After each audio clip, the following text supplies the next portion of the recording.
নমস্কার বন্ধুরা, জ্যোতি সিম্পল কিচেনে সবাইকে স্বাগত। আশা করি তোমরা সবাই খুব ভালো আছো, আমিও ভালো আছি। তো এখন সকালবেলা, গুড মর্নিং সবাইকে। তো আমি দেখো পমফ্রেট মাছগুলো সুন্দর করে ধুয়ে নিয়েছি। আজকে পমফ্রেট মাছের একটা রেসিপি আমি তোমাদের সাথে শেয়ার করব। তো হলুদ গুঁড়ো আর নুন আমি পরিমাণ মতন মাছে দিয়ে দিলাম। এবার মাছটাকে আমি ম্যারিনেট করব। সুন্দর করে আমি মাখিয়ে নিলাম পমফ্রেট মাছগুলোকে। তোমরা ভিডিওটা স্কিপ না করে প্রথম থেকে শেষ পর্যন্ত ভিডিওটা দেখো, আমি মাছটাকে ঠিক কীভাবে রান্না করি। তো মাছগুলো দেখো সুন্দর করে ম্যারিনেট করা হয়ে গেছে। শুধু নুন আর হলুদ দিয়ে আমি ম্যারিনেট করে নিয়ে এবারে মাছগুলোকে আমি তেলের মধ্যে ভেজে নেব। তো অবশ্যই এটা রান্নাটা দেখো সর্ষের তেলেই হবে। মাছগুলো ম্যারিনেট করা হয়ে গেছে। এবার আমি এই কড়াটা গরম বসিয়ে দিয়েছি। তো কড়াতে এবার আমি সর্ষের তেল দিয়ে দেব। দেখো কড়াটা ভালো মতো গরম হয়ে গেছে। এবার আমি মাছ ভাজার জন্য পরিমাণ মতো সর্ষের তেল দিয়ে দিলাম।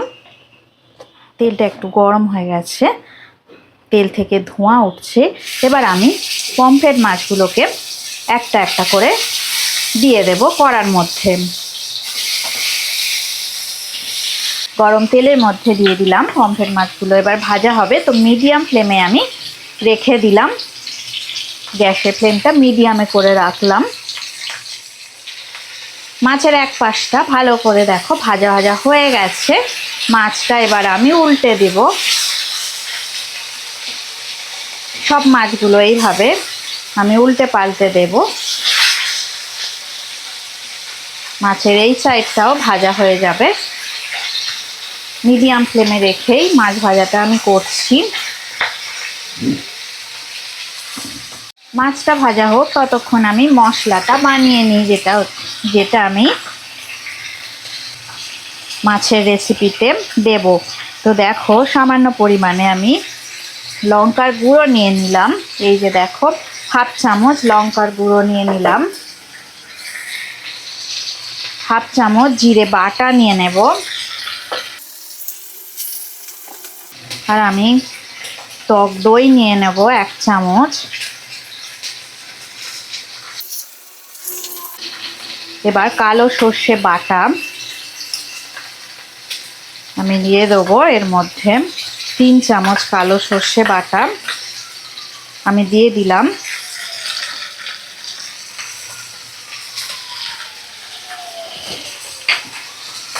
এবার খুব সামান্য পরিমাণে 1 চামচ জল দিয়ে এটা আমি ভালো করে মিশ্রণটা বানিয়ে নেব। দেবো সামান্য পরিমাণে হলুদের গুঁড়ো আর 1 চামচ নুন।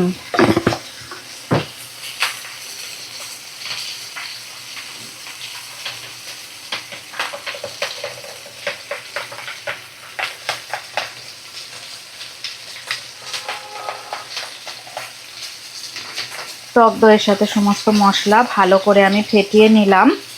মশলাটা একেবারে রেডি হয়ে গেল। এইভাবে 3-4 মিনিট ধরে মশলাটা ভালো করে ফেটিয়ে নেবেন। দেখো এবারে মাছ ভাজা হয়ে গেছে। তো মাছগুলো আমি একটা পাত্রে তুলে নেব।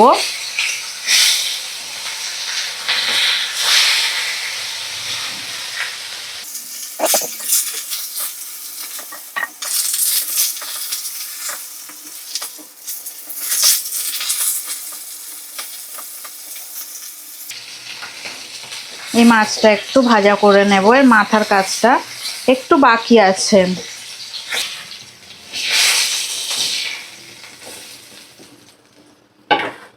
মাছগুলো একটা পাত্রে তুলে নিয়ে আর সামান্য আর একটু সর্ষের তেল আমি এই কড়ার মধ্যে দিয়ে দেব। তো এইবার আমি ফোড়নে কালো জিরে দিয়ে দেব। দেখো আমি 1 চামচ কালো জিরে ফোড়ন দিয়ে দিলাম। এইবারে কুচনো পেঁয়াজ আর কাঁচা লঙ্কা আমি দিয়ে দেব। তো কাঁচা লঙ্কা আমি 2টো নিয়েছিলাম আর পেঁয়াজ ছোট্ট একটা ছোট সাইজের পেঁয়াজ নিয়ে এভাবে কুচো কুচো করে নিয়েছি, একদম চপ করে নিতে হবে। দেখো কিভাবে আমি চপিং করেছি, খুব ভালো মতনই চপিং করে নিতে হবে পেঁয়াজটা। মিডিয়াম ফ্লেমে রেখে হালকা সোনালি হওয়া পর্যন্ত আমি অপেক্ষা করব। হালকা সোনালি রং ধরে গেছে, এইবারে ফ্লেমটাকে আমি লো ফ্লেমে করে রাখলাম।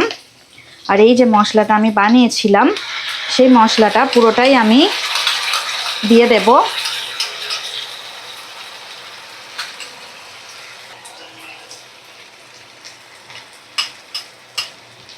বাটিটা ধুয়ে আমি জল দিয়ে দিলাম। ফ্লেমটাকে এবার আমি মিডিয়ামে করে দিলাম। 1 মিনিটের জন্য একটু নাড়াচাড়া করে নেব। সর্ষে আছে, সর্ষেটা তেতো হয়ে যাবে, তাই 1 মিনিটের মতন একটু নাড়াচাড়া করে নেব। সর্ষের একটু কাঁচা গন্ধটা চলে গেলে এর মধ্যে আমি পরিমাণ মতো জল দিয়ে দেব, তবে খুব সামান্য জল দিতে হবে। দেখো এইভাবে তেল ভেসে উঠেছে, এবারে জলটা দিয়ে দিতে হবে চারিদিক থেকে, যে তেলটা এইভাবে ভেসে উঠছে। 1 মিনিট পরে তেলটা ভেসে উঠবে, এবার আমি জল দিয়ে দেব। খুব সামান্য একটু জল দিলাম, কারণ এই রান্নাটা একদম ঝোল হবে না, এটা একটু মাখা মাখা খেতেই ভালো লাগে। এটা গরম ভাতে তোমরা রেসিপিটা করে দেখো। এইভাবে ঝোলটা ফুটে গেছে, এইবার আমি ভাজা মাছগুলো একে একে দিয়ে দেব।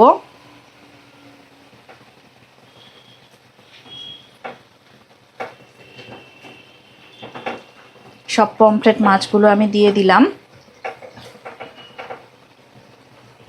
মিডিয়ামে ফ্লেমে রেখে আমি ঢাকা দিয়ে দেব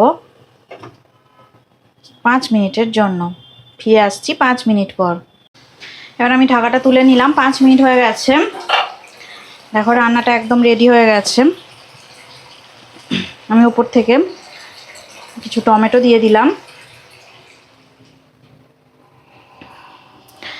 এবার রেসিপিটা সার্ভ করে দেবো আমি।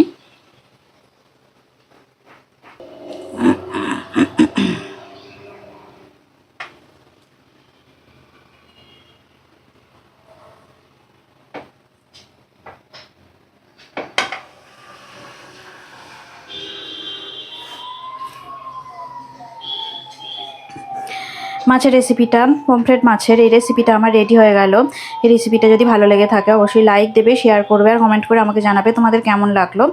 আর সবাই ভালো থাকো, সুস্থ থাকো, আর আমার চ্যানেলে এইভাবে রেসিপিগুলো দেখে আমাকে কমেন্ট করে উৎসাহ দাও আর আমাকে এইভাবে ভালোবেসে যাও, তাহলে নতুন নতুন রেসিপি আমি তোমাদেরকে উপহার দিতে পারবো।